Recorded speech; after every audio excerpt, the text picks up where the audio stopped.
Hello YouTube viewers, and in this video I'm going to be showing you some of the latest updates on the Minecraft servers. I have heard that they have updated this for the Pocket editions for the end, and that they're trying to catch up to the PC versions by including the woodland mansions. So I'm going to be showing you some of these features here today. And, let me start this with the Elytra. It's basically your hang gliding material, which you place on your chest piece, and just do a double jump to glide over.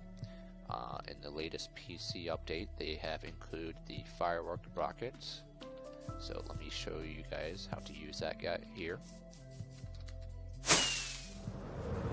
Basically, the rockets gives you the ability to self-sustain flight instead of just gliding. So it is a very fast and expensive way to travel about your territory. So with the landing, you just slow yourself down. You don't include any thrust.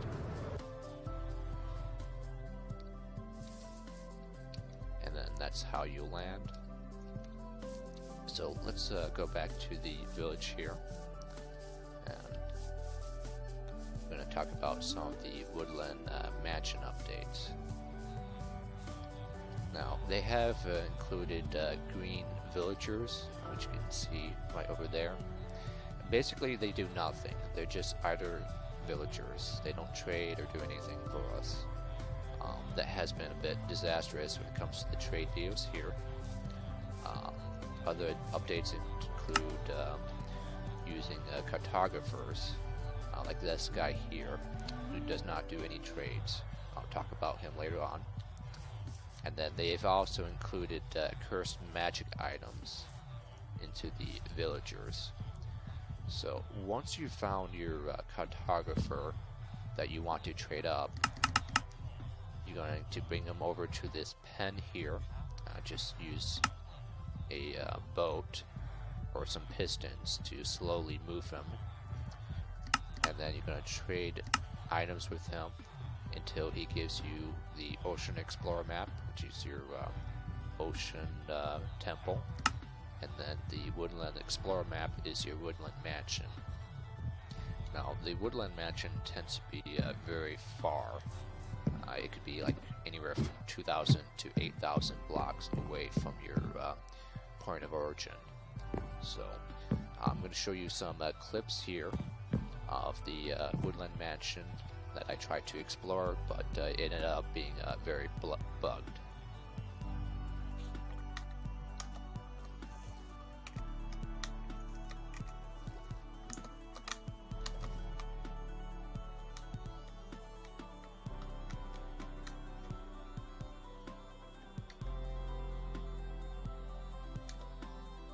So basically, the woodland mansion tends to be bugged when you include it into the older maps here. But the woodland mansion does provide you with some new monsters to face, as well as some new items that are particularly good when it comes to combat. So let me show you the rest of the update here. The next item here is the ender chest. I recommend building several of these guys so that you can store items. So whenever you place these chests anywhere in your realms, you can open that up. Now when it comes to these ender chests, you would have to use a silk touch enhanced pickaxe to pick it up. Otherwise it would just give you obsidian blocks. So let's head over to the end here. And I'm going to speed this up here.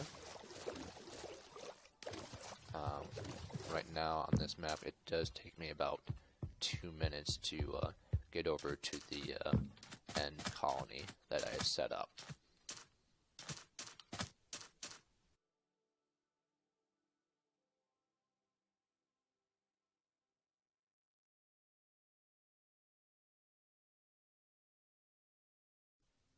Thank you for your patience here. So we've made it over to the end colony. And just as a quick reminder for those who have not gone to the end before, you would need to go through a stronghold fortress using your Eyes of Ender, and then you would use those eyes again in order to activate the last portal that we went to. So when you go to the end here, be prepared to fight the Ender Dragon. I would highly recommend doing some research on that. Some tips to include is using potions of invisibility as well as a pumpkin head. The pumpkin head makes it so that the Enderman can't attack you. But what I'll show you here is that some people like to reactivate the Ender Dragon so that they can use the Dragon Breath in order to create special splash potions as well as magical arrows. But I decided not to reactivate the Ender Dragon. Instead, what we can do is that we can do a Enderman trap here. This idea was by Snow Crash. Over the loud noises, but essentially, whenever you use an Ender crystal, there's a 5% chance you create a Ender Mite. It's really loud. So whenever you create that Ender Mite, you put a name tag on it, and then you trap it within a mine cart, and it makes these Endermen go crazy. There's more details about that below, but basically with that, you can create a XP farm as well as an Ender crystal.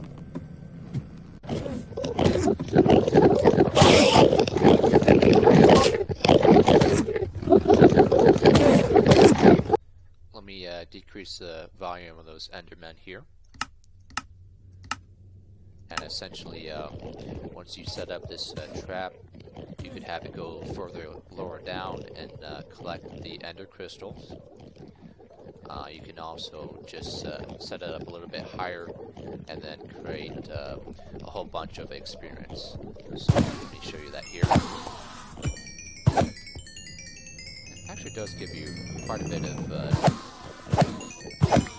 experience. This is one of the fastest ways I've seen this on the survival mode.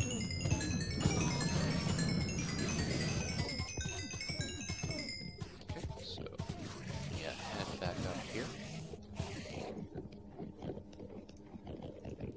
With the Ender chest, I have used the fortune pickaxe here to pick up more crystals whenever I travel. Of course, with your base materials here, you can basically build anything along the way if you're missing materials.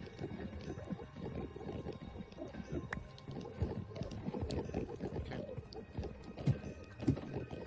And then essentially, further down here, I do have more Ender pearls, as well as the item hopper. I basically set this up here with this shulker box. It's essentially a bag of holding.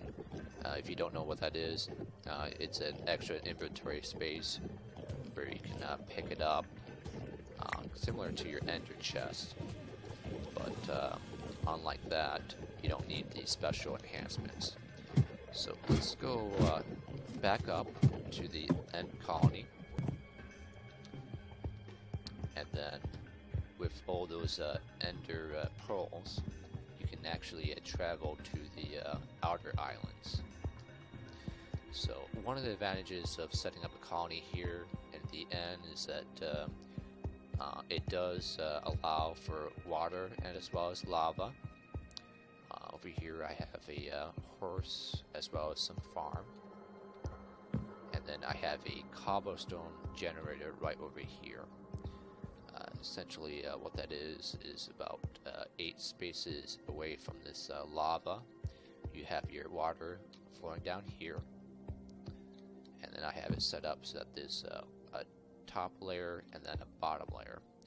So with the redstone circuitry towards the back, which basically just sets it up as a circuit, you have a very quick source of creating cobblestone, which I prefer to use as opposed to the end here. So essentially, whenever you create the cobblestone here, it will quickly replenish it, and this is your endless supply of cobblestone. With that cobblestone, I was able to create a island here. I'm sorry, a bridge, which goes all the way out to the outer islands. And let me show you how to access the outer islands.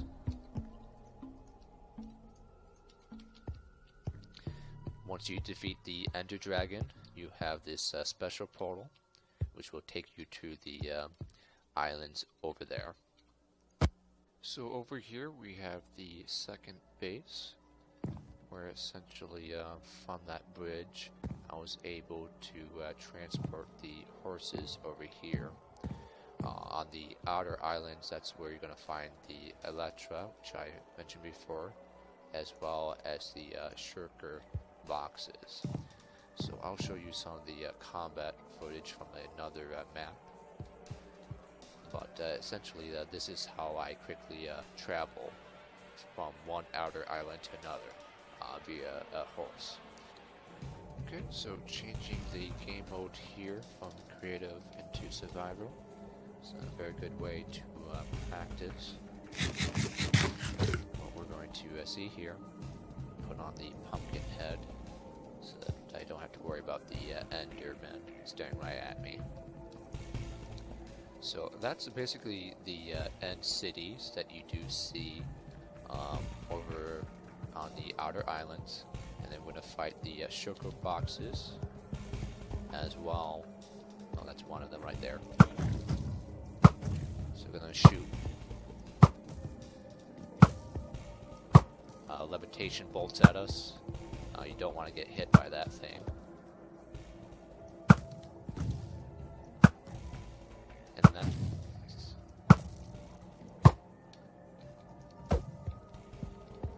that's basically how you get the shulker boxes, by killing them. I got hit. So once you get hit, you get levitated for a couple of seconds.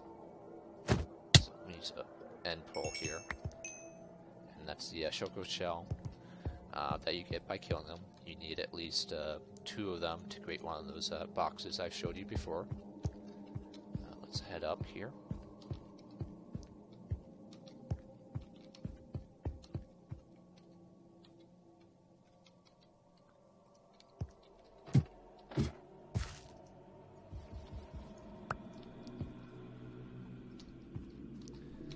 Check my corners.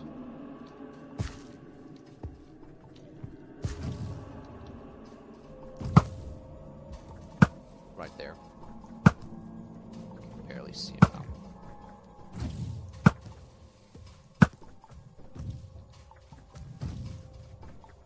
now. They actually have pretty good vision of you. I think they're like homing missiles.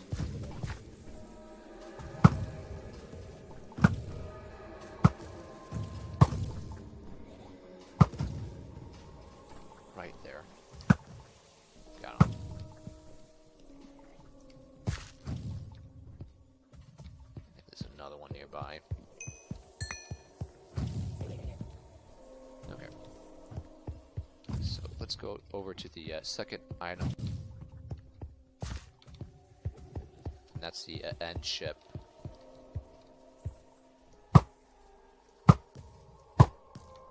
Way over here. So to get there, I'm going to have to use an ender pearl.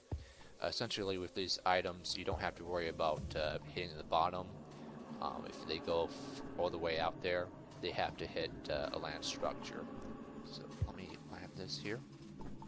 And there's 2 of them.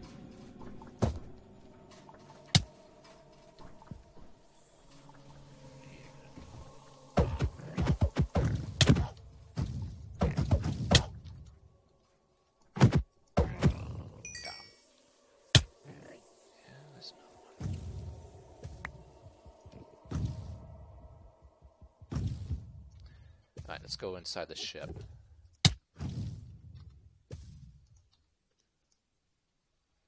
Some potions here. And then what we're going to have to find inside this ship is the Elytra.